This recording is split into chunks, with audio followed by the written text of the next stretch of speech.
Legally, we actually have it. Legally speaking, everybody cannot be in Abuja. Everybody cannot be in the state capital of his state. That is why we have senators and House of Reps to come and represent us in Abuja. At the state level, we have the state assembly members to represent us in the capital city. At the local government level, we have the councillors to represent us in our local government. So the legal and political structure is there. Now, the problem or the crisis we have are two. One, that of disengagement. Our citizens are disengaged. So disengaged, they usually react to sensationalism. When they hear 10 billion is missing, 20 billion is missing, they are not looking at, okay, 50 billion has come to my local government. What's the local government chairman going to use it for? They are more interested in what the president is doing or is not doing. They will not even take a step to look at what the governor is doing. Nobody's interested at the local government level. Now, I can't explain why. Well, we're so disengaged there.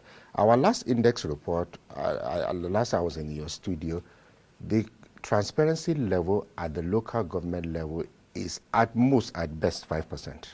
I don't want to say zero because we're on TV, but it's zero. And that's why there's no way you should go and devolve resources where you are going to get zero result. For the states, the reason why you even see some degree of transparency is because it's sometimes a criteria for World Bank loans and all these IMF loans, where they tell you, okay, before you access ABC loan, you must at least release your budget, your tax, your IGR, your tax, all those things.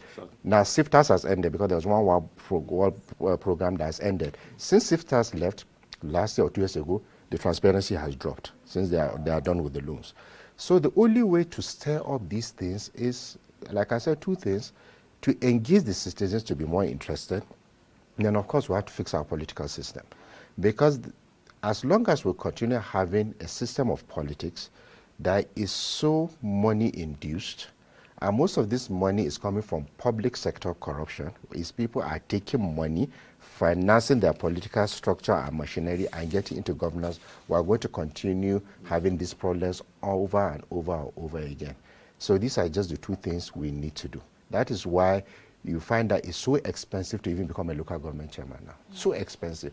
To become a governor, any state, I'm sure you need at least $1 billion for any state. 6 billion. 6 billion, depending on the state you're coming from. That's the minimum for presidency. And you have the INEC that is supposed to be regulating all these things, and they're not doing their job because it's electoral financing. So until we fix these two things, the citizens' engagement, which is what everybody here is doing, and fixing our electoral system, we're going to continue having this cycle of poor budget performance at all, at the national level and